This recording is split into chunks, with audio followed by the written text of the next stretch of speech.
Hi there, and welcome to Let's Slow Down, a podcast for all of you who feel tired and stressed from this overwhelming world. Here we'll have fun, inspiring conversations about living life on our own terms and explore ways to ease the pace of our modern world, because life really is good when you're relaxed enough to be present for it. I'm your host, Anne-Marie Stolting, and I welcome you to this space where I hope to inspire you to slow down, because life is too short to let it go by in a blur. So take a deep breath, relax, and enjoy the show. Today on the podcast, we're talking about our home. Sara Ann, founder of Jade Scott Design, is here to share why the home is the missing piece to the mind-body equation. She just launched the Living Elemental podcast, where she talks about the home being just as essential to you and your well-being as is tending to your own mind and body. So welcome, Sara. Thank you for coming today.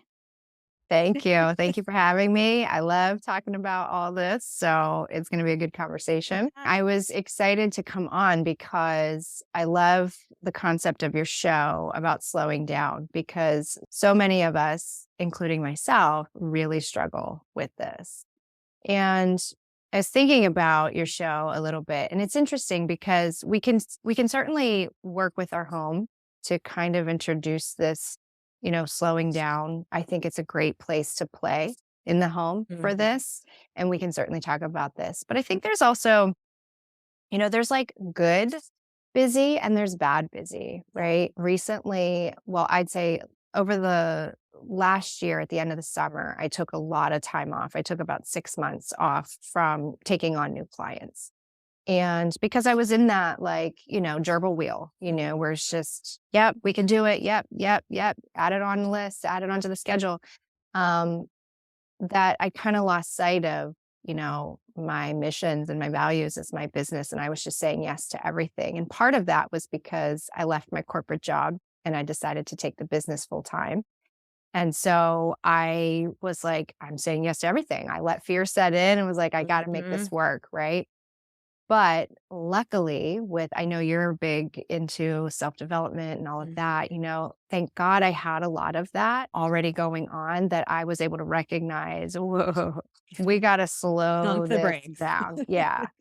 And, the whole reason why I wanted to go into business for myself was to be a more present parent and, take the summer off if I wanted to. And I quickly realized that I was doing none of that. I was just going, going, going. So I think I have a lot of things I can share about that. And what happened was, when I recognized that, I did slow down.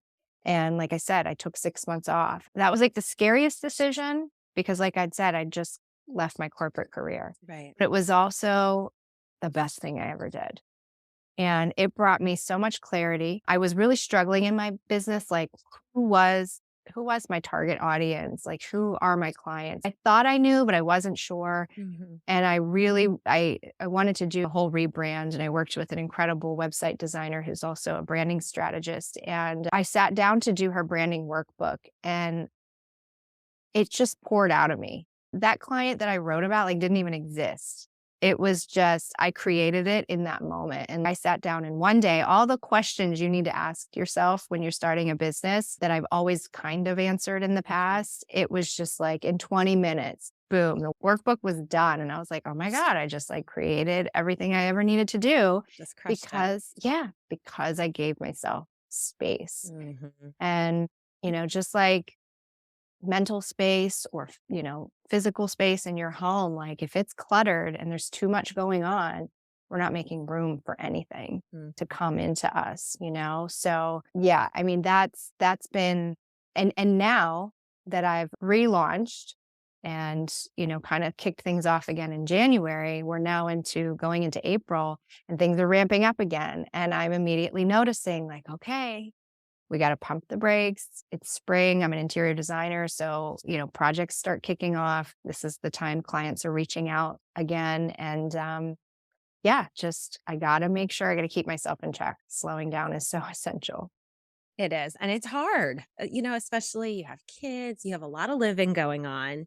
And it's like, as much as we know in theory, okay, we shouldn't be taking all this on, or we need to schedule time for self-care, just room to breathe.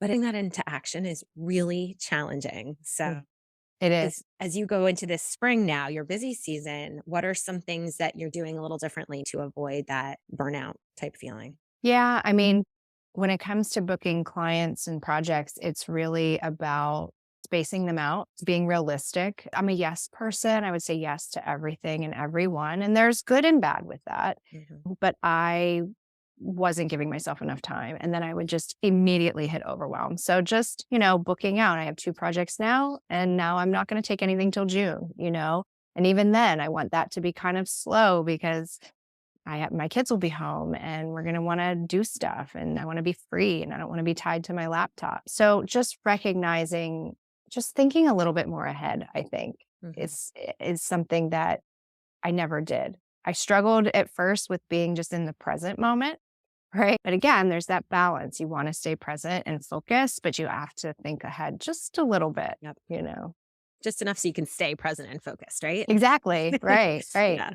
And like you, I love that you said, I talk about this on my podcast in many ways, Mhm. how to create space in your home, to create space in your life. And these are things I too struggle with. I'm certainly not coming on here as an expert. I have some ideas and some things that might help people, but putting it into action, that's the hardest part for all of us. For sure. For sure. And that's why these conversations are important because I think the more that we can bring light to a subject, then as people listen, they can take away what resonates with them and what's going to work in their life. And hopefully we're helping people, helping ourselves. I mean, I'm Yeah. trying to figure this out too. Same as you. I'm no expert. I'm Yep. looking for the answers. So I Yep. feel like it's a good excuse to talk to people and have a better chance at finding those answers. Absolutely. I agree with you. So I know you're big into feng shui and Mhm. the nature's elements, right? Right. Um, so I think feng shui is fascinating, and I've been like dabbling in it, Googling, Hmm. over the last couple of years because I really do think there's something to it. So for those of us who really don't know much, can you kind of give us a little idea of what it is and how it can benefit our homes and our well-being? Yeah, for sure. So I look at feng shui. I mean, it's an ancient practice. It's over 5,000 years old. And it really started, of course, back over in China. And it really started as siting where to bury the elitists in China, right? So it really has a lot to do with the outside world. At least that's how it began. And we realize we can then bring that inside to our spaces. So you hear things like that, bringing nature in and all Mhm. things like that. And so I work, obviously your outside location of your home is very important, but I work primarily on the inside. So basically, you can look at your home's floor plan as an energetic map. And in each area, we break it up into about 9 sections. And well, not about exactly 9 sections. And each area of your home represents an area of your life. So it could be anything from your career and purpose, your creativity, your family relationships, both immediate and ancestral, your cultivation of knowledge or spirituality, abundance and prosperity. So there's all these areas of your life that can be found in your home. And, very basic principle is if there's something in your life that you want to change, we can look at your home's energetic map and work in that area of life that you're looking to make a change in. And that's essentially how most people get started is with one particular area of the space and not just that area. Like they all relate, they all kind of work in a way that they all touch into one another. I mean, essentially you want to have a nice balance of everything, right? In all areas of your life. So Right. therefore all areas of your home. But your feng shui changes, your home's feng shui changes as things in your life change. So, when you're in your late 20s, early 30s, and you're looking to start a family area is maybe somewhere we would look. And then your kids are going off to college, and now we're looking somewhere else in the home. So it's really just a way it can translate into the art of placement. It's about placing objects intentionally and mindfully to make changes in your life. And it's really happening on a very subconscious level. But when you apply that intentionality, that's when you kind of make it more of a conscious effort. So I hope that was a good Yeah, explanation. it's so interesting. Oh, my mind is like spinning. I have like questions. So can you give us an example? Give us like a really basic example of something that someone might want to change, or maybe some requests that you get in Mhm. working with this. Is there like a couple big ones that you Yeah, suggestions? I like to start with the bedroom because I think it's really tangible for a lot of people. Mm-hmm. I would say if I had to say the top 3 things people reach out for a consultation are, it's love and relationships, wealth and abundance, and overall health and well-being. Just maybe they're, recovering from something. So the primary bedroom of your home, that represents not just an intimate relationship with a partner, but it also relates to your part of yourself, your higher self, right? And your bedroom really should be a place of restfulness, peace. That's really where you get your sleep at night, obviously. So, one of the things I always like to tell people is to ensure that your primary bedroom it exudes that. It has peace to it. It has a restful state. There shouldn't be things like workout equipment and electronics if possible, really trying to keep those things minimal in a room. And if you are seeking a partnership, or maybe you're healing from a partnership, just creating a nice atmosphere that invites that in. So, making sure that your bed is centered properly in the space. And there's 2 nightstands, one on each side of the bedroom, and they're of equal weight.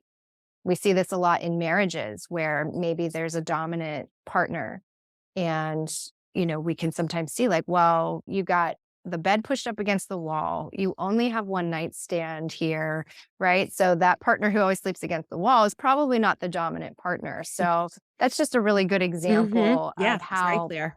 placing items in your space can represent what's going on in your life.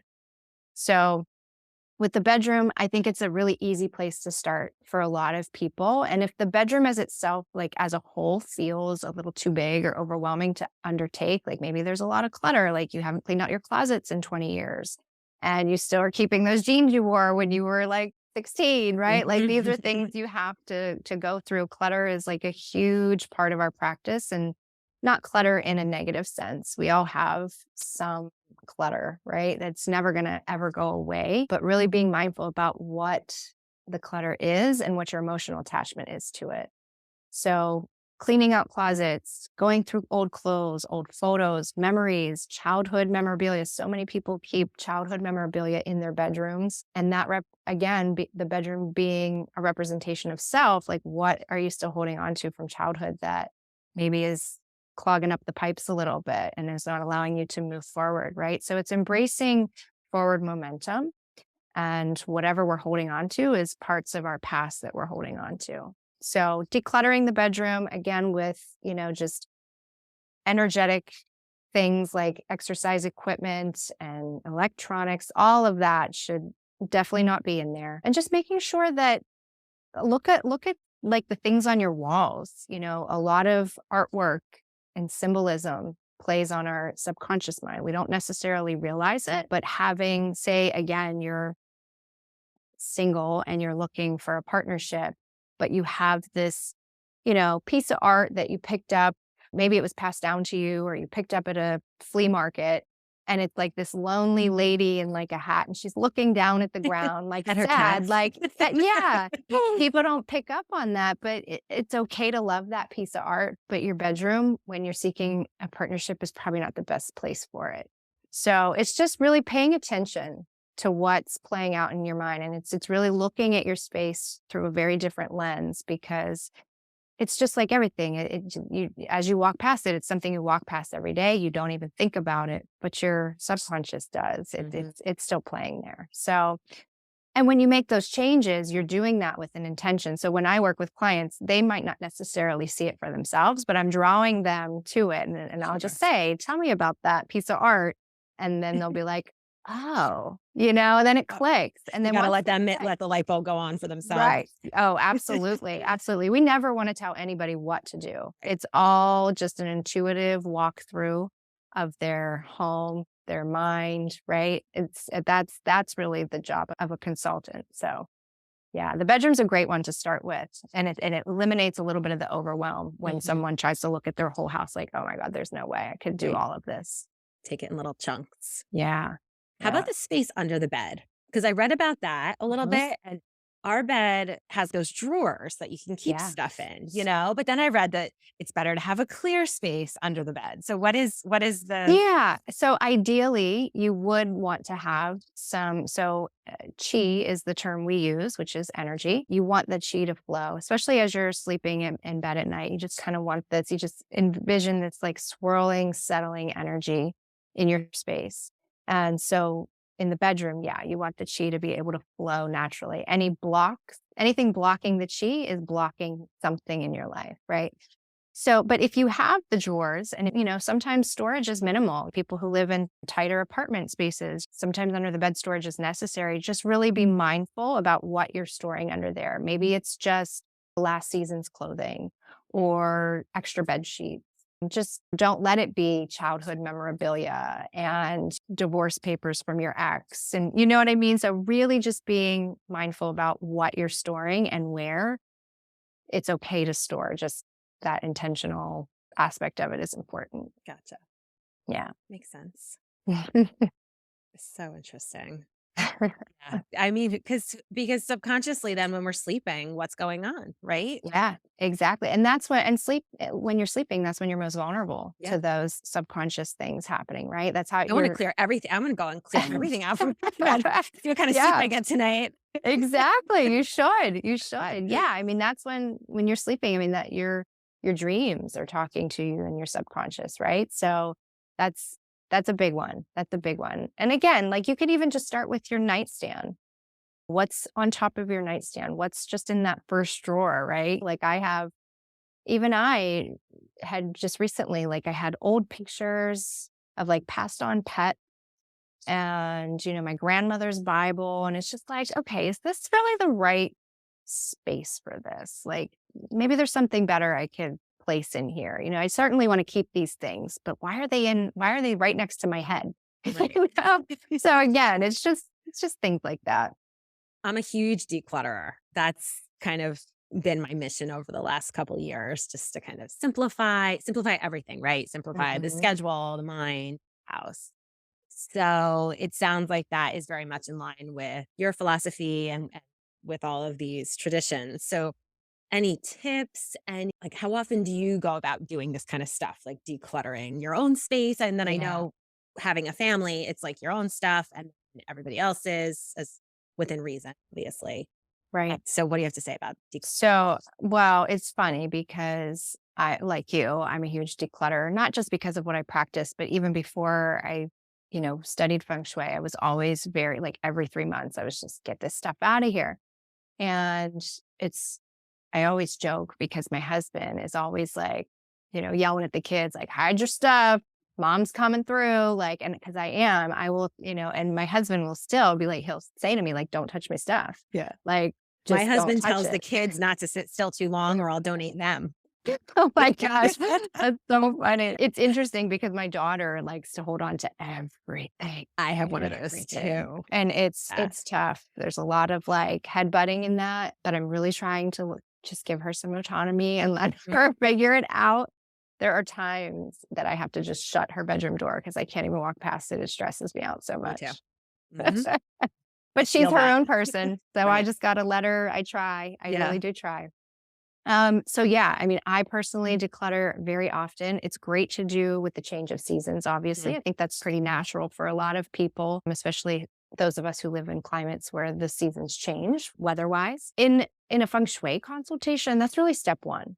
Step one is like removing what are we living with that is no longer serving us, right? You can take it from, the structure of your house. So we tend to store a lot of things in our basements and our garages. That's a great place to start because that really represents your subconscious mind. If you look at kind of that mind, body, home connection again, you can, the main floor is kind of like your everyday awareness, things that you're aware of what's going on. And then the basement is kind of that subconscious things we don't want to look at or deal with, right? And then the attic, if you have one, is kind of like your super conscious, like what's living up there and how can we release what's going on up there. I put everything up there so I don't have to look at it. Yeah, What does that exactly.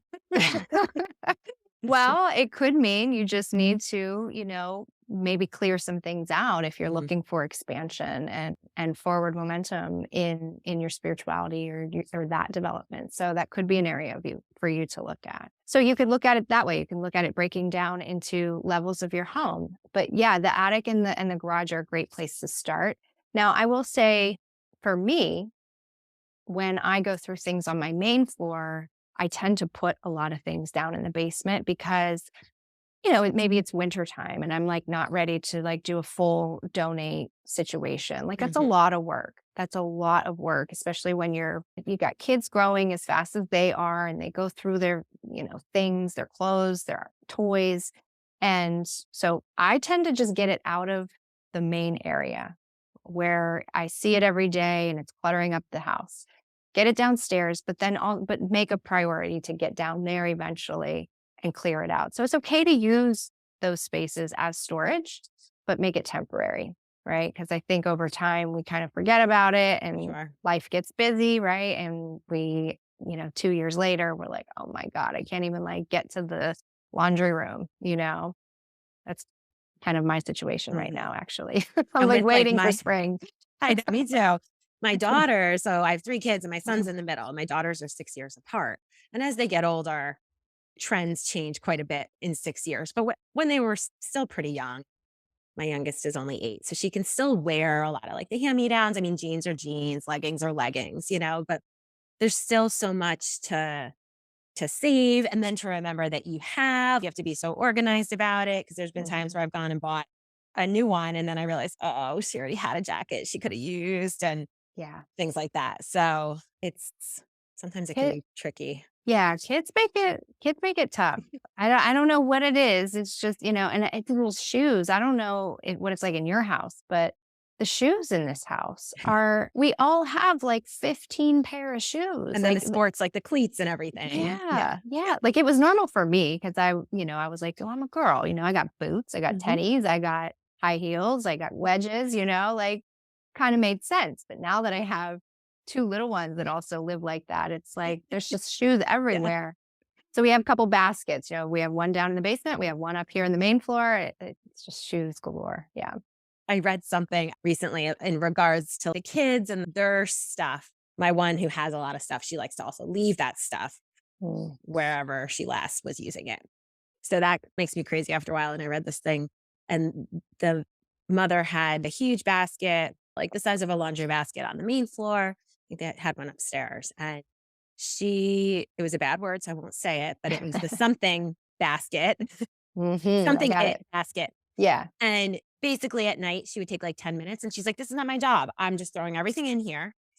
At the end of the week, if they haven't put it away, or I assume it's up for grabs, free game, and I can go donate it or throw it out, whatever.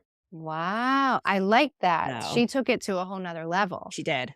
Because I do that. Yeah, because I do that too. So I have a morning routine and that is like essential to my work day. And it kind of started with COVID when everybody was here homeschooling and I was working from home. There was so much chaos and stress with all of that it was like you'd come in luckily I'm lucky to have an office in my home, but I'd come in the office, I'd work, I'd come out and the house would just be chaos, There's blankets and throw pillows on the floor. The dishes weren't done from breakfast and lunch. And it stressed me out to the extreme. And same thing. I have a daughter like that too. It's like, why are your pants in the kitchen? Right? It's like random stuff. Right? It's like she like got hot and took off her pants and like went and watched TV. Like it's crazy to me. So yeah, my morning routine is going through the home, especially on the main floor. Everything has its place. The throw pillows are fluffed. The blankets are folded. The books and magazines are stacked up nicely in a pile. Kitchen dishes are done, all through the main floor. And anything that is the kids is put on the steps. And it's supposed to be a daily chore, that at the end of, or when they get home from school, that they take their things up. But it has been extending into weeks. And I have found myself recently saying, these things have been sitting on the steps for a couple days now, so I like her next level of donation. Yep. Yeah. Yeah. I Cause might I have do the to. step thing too. And I mean, it's going to cause someone to end I up know. getting paralyzed because I they just know. keep walking over it. And, Yes. so You got to sometimes like put it in the middle, like, so they're yeah. forced to pick it up. Yeah. It's tough. It's tough living with people. Don't get me wrong. I'm very lucky, blessed, Yeah, of have a course. lot of living here. But sometimes I joke, I'm like, I'm just going to get a tiny house for the backyard. I'm going to go live back there. There you go. I love it. Everything will be perfect. Yeah, your own little she shed, right? Exactly. Exactly. Oh, so I know you've talked about the significant impact on your life of really embracing your home and how it connects with your well-being and everything. So can you give us a little insight, some little things we can do, maybe some bigger things we can think about doing to really impact our life for the better, especially as we go into the spring? I feel like this is a nice reminder of just kind of spring cleaning and fresh starts and, Yeah.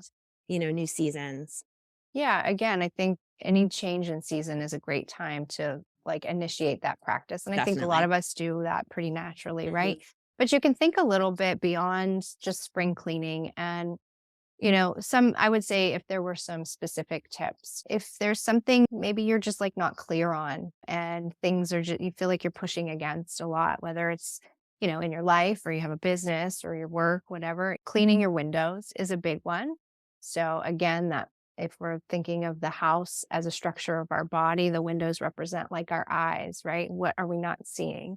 So going through and cleaning your windows is a really great cleaning project, especially in the spring, which represents that wood energy, that it's new beginnings. It's a time of renewal, rebirth. We're planting seeds, right, for new things to come to our lives.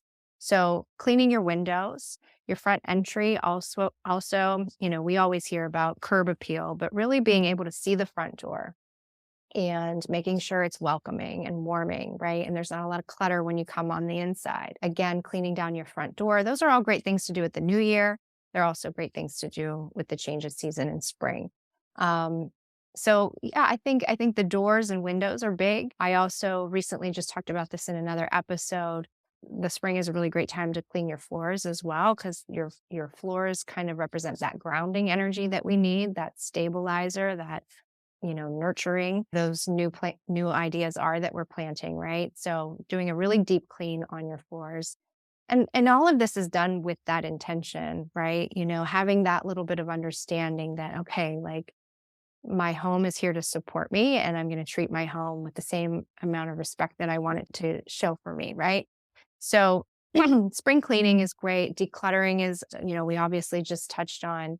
And I think just creating little pockets of peace in your home. And it doesn't have to be big or major. I think sometimes when I talk about that, people automatically think like, creating a meditation space or an altar space or, something very spiritual. And it doesn't have to be that. If there's areas of your home where you notice you can never seem to get it clear, there's a corner of your counter that just frustrates you. It's just people always just set their things there, yourself included, and you're just always cleaning it. And you find yourself saying things like, ugh, I can never keep this area clean. Like that's an area to look at, right? Maybe it's your desk in if you have a home office, but just things you walk by every day. And how can you simplify them? How can you make them less cluttered? How can you make them a little more pretty to look at? Again, because everything we walk past in our home is playing on some level unconsciously. I have this dresser at the very top of my stairs, and at 2 o'clock when the light shines in, it's magical. It's like you can almost see the little dust particles, and it's just so pretty. And so I like to try my best. It doesn't always happen to keep that space really clear, right? And I hung a nice little crystal there, and I put a plant up there, and it's like inviting peace into your home, like one little space at a time. Like it doesn't have to be a huge design project or renovation or, just a dresser, a nightstand, a corner of the kitchen, just somewhere where you can if you allow your home to rest and have a moment of peace, you're going to invite that in for yourself as well. So those, I think just little things like that can be really impactful. And they're easy enough. There's little things we could do. It's not going to cost much money or no money, not take a lot of time either. Yeah. And I hate cleaning my floors. I just hate doing that. But you just made me think about it so differently when you Mhm. get that idea, if you sort of embrace what you're doing as well, I'm kind of I am grounding myself and it's going to serve me. I think that'll help. I think that will help next time because I put it off because I just dread it. Yeah. I'm sure there's not too many people that really like doing it, but I bringing that love perspective to it. Yeah, I love that you brought that up because that's something I try to teach people too, because for me too, like I used to hate cleaning my kitchen and bath, and I still struggle with. And I think a lot of people carry that sentiment. It's a Right. deep clean, like it's a lot to clean. You're in there for an hour and a half, like really scrubbing, especially, when you're talking like cabinets and walls, bathroom especially, like that one was always hard for me. And it still is. I'm not gonna lie. I still am like, oh, I gotta go clean the bathroom, but I have to shift my perception. So bathrooms in feng shui represent money. So like the flow of money. And that's why you hear saying like, money's going down the drain, right? So Interesting. yeah, it represents money and sometimes emotions too. Like, oh, this person's like draining me, right? So if you could think about it that way. So there's a lot of outgoing drains in a bathroom. Mm. So when we're talking about money, or if I'm working with someone who's trying to improve their money, there are adjustments we can make to a bathroom, but just having that intentionality behind it. And I will say in this house, I'm in a home that has an extension. I have a sunroom off my kitchen, and my kitchen sits in my wealth and abundance corner. And anytime you have an extension like that in your home, that means that area of your home is probably going to be highlighted while you're living in that space. And I will say my mindset on money and abundance, I am working on that right now. So once I connected those dots, I was like, oh, that's interesting. And then I was like, oh, well, wait, if my bathrooms represent money, I really don't enjoy cleaning my bathrooms. And I really don't, you know, enjoy like paying the bills and looking at the money situation. But I'm trying to fix that. And I can't fix that if I'm not looking at it. Right. Mhm. So again, there's just this connection. And once I made that connection with the bathroom for myself, I was like, okay, I need to bring a different energy into this bathroom when I clean it because, I'm cleaning the bathroom, I'm cleaning up my money situation, and Yeah. I'm going to make it better and I want to make it prettier and shine brighter. Right. So it's really kind of Less cool. draining out in the bathroom Yeah, of money. exactly. More in and Yeah. more like, I mean, I'm fine with it going out, but is it going out in a good energetic way? Mhm. Because that's all money is a flow, Right. right? And it's okay that money goes out. But if it's giving me anxiety or resistance, right, then that's something I need to look at. So I was bringing this different attitude to my cleaning routine as far as money goes. So, but yeah, kitchen and bathroom, the two that I dislike are parts of my money corners in my home. So that's kind of an interesting take. So are those money corners of everyone's home? Well, so there's different schools of feng shui, and some do work on more of a compass directional. The Bagua map is kind of, well, you'll see it in different ways. You'll see it in like an octagon shape, or you'll see it in like a rectangular shape or square shape. And that's what gets placed over the floor plan of your home. So now your kitchen or your wealth corner could be a variety of rooms, but the bathrooms in general do represent money overall, in that it doesn't matter if the bathroom is in a money corner or not, it still usually represents some sort of abundant or money flow. So interesting. So Yeah. if people want to try this at home, if they obviously there's a lot to read about and learn, but if Yeah. they're looking at the floor plan of their home, they actually would put the you said that It's called a Bagua map. Yeah. Yeah. You would just lay that, and you can Google them. You can go on Pinterest and find a map to see what areas of life. But yeah, you would just you could do a pretty basic rough draft floor plan of your home and lay the Bagua map right on top. It gets tricky with irregular shaped floor plans and things like that. And you definitely want to make sure, you know, you do have a good understanding, because you don't want to invite something in that isn't, because you laid it improperly, right. right? So you do want to be careful, but overall, I think with a little reading and research, it's pretty easy to figure out. that perfect segue to my next question. I was just going to ask you, are there certain books that you could recommend that are really helpful, especially to someone who is a beginner in all this?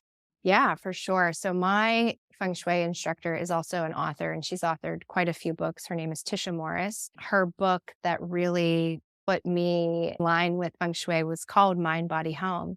And luckily enough, I was very fortunate to get a one-on-one with Tisha when she released one of her later books.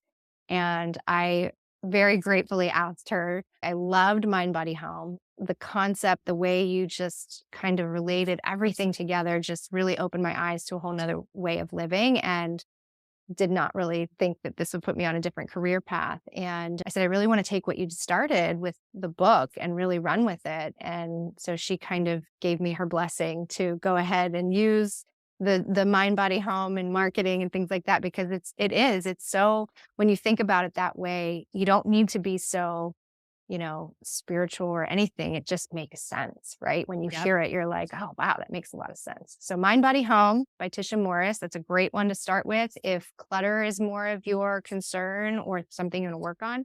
She also has a book called Clutter Intervention. And she's a big advocate for the elements too, which is a big part of my work as well. I mean, not surprisingly, it's like I'm just kind of like following in Tisha's footsteps. But she just wrote another one, Missing Element, Hidden Strength. I don't have it sitting out here. I either have that backwards or the opposite. So, Okay.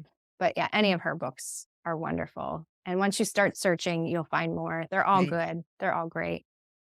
Along the lines of the elements, the living Mhm. elemental is your podcast. Yeah. Talk to us a little bit about incorporating those elements into your home and your life. The way I pose it in with my podcast is the elements work in a cycle, and they all support each other. And so when they are balanced and working the way they should, as they're found in nature, you can bring that and apply that to your home and to your life. So the elements, we have fire, water, metal, earth, and wood.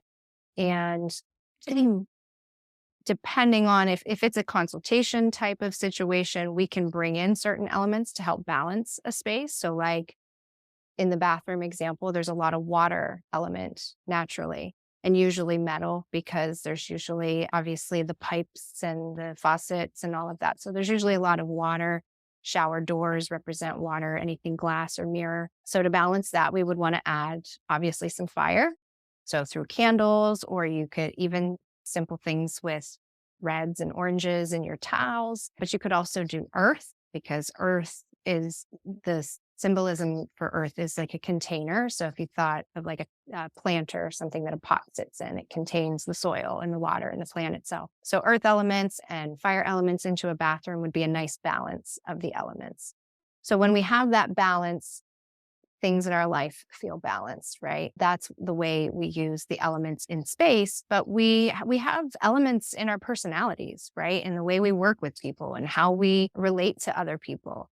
So really the podcast for me was not just looking at the elements in space, but how can we feel more balanced in our lives, right? Through our work. And we can look at all those areas of on the Bagua map and look at that, off the grid, off the home grid, and think, okay, how can I be more balanced in my creativity or raising my family or dealing with these family issues or whatever it might be. So it's just a way to apply the elements to bring more balance into our lives. I love it. Everything is so connected, and one thing is certainly going to affect the other. And Yeah. it took me a long time to realize like the home stuff stressed me out so much, and then go a step further and realize why. At first I thought, oh, I just have to let it go. Like, what I'm being too, type A with all this stuff. And it does go deeper than that. Reading stuff like this that you're talking about, it did validate how I was feeling, because I'm like, okay, there is actually like a psychological piece to this. And learning more helped Mhm. me just kind of wrap my head around it and accept how I was feeling, and then look a lot deeper to figure it out, kind of clean things up, you know, outside, Yeah. inside, mentally. Yeah. And what a better example than to follow the natures, right? Like Right, these right. natural elements exist in nature. You know, when natural disasters happen, like they're happening for a reason. It's nature's way of balancing the system, right? So why not take note of that and bring that into your life and your home and work with that energy? Mm-hmm. Once you have that like awareness and some understanding, it really shifts things for It you. really does. It really Yeah. does. And thinking of all of it as energy, sometimes Mhm. we forget because we don't feel it or see it the way we think Yeah. we will. I mean, we do Yeah. feel it, but sometimes out of sight, you think it's out of your mind, but it's not. Like you said, it's in the Yeah. subconscious. You're walking through that home every day. It's going to affect you in one way or another. So whether you know Yeah. it or not, I say right? that all the time. I mean, I say it very often just because energy is unseen. We forget Hmm. how powerful it is. Hmm. And just reminding yourself of that to work with it. Like, I just did an episode, thinking beyond spring cleaning. Like, what else can you be doing, right? Cleaning, clearing, inviting more mindful practices. So it's important stuff. Your podcast is great, by the way. Thank I'm you. going to link all of this, the books, your website, your podcast, everything, but it's just really great. Your voice is so calm. It's just a very, very calming vibe. It's a Thank very you. let's slow down vibe, I would Oh, say. yeah, I guess it is, huh? It is. And just really great information. Thank So, you. yeah, Appreciate that. really wonderful. Thank you so much for talking to us today. And I feel like I'm going to have a follow up with you because I'm Yeah. going to go read those books and I'm going to start, cleaning out under the bed. And I know things are going to come up with Sarah. They are. They are. And yeah, I mean, even for me, when I did my own like feng shui analysis when I was getting my certification, there was definitely some obvious things that came up that I Sure. was like, oh, okay, yeah, I should shift that around or whatever. But man, there were some really powerful ones too, that when you really sit down and look at what's going on, things just start clicking. And it's just like anything. Once you have that awareness and that understanding, that's when you can really make some change, right? Going back to what you said earlier, how you took that break, those Yeah. couple months off. And then Mhm. in like one day, you mentally got through so much of your rebrand and everything. And that would have taken you a much, much longer time, I'd imagine, if you weren't in the right headspace, if you hadn't cleared that energy and been in the right state of mind. So Yeah. Yeah. I Oh, know. it has. I mean, I made the attempt to do it so many times and would just get frustrated because it Mhm. was overwhelming and it wasn't clear. Right. Yeah. Yeah. It's Yeah. important. It is important. And I think just being more mindful of these things and maybe putting our energy into these areas where we think, oh, I don't have time for that, or I don't, that's not on my list right. Maybe Mhm. you can't afford for it to be because it'll help everything else to then fall into place. Yeah. Yeah. So really good food for thought. Definitely. Thank you so much for being here today. It was a Oh, you're really fun welcome. conversation. People are going to get a lot out of this one. I Oh, have no good. doubt. Good. Good. Wonderful. Happy to be here. Thank you.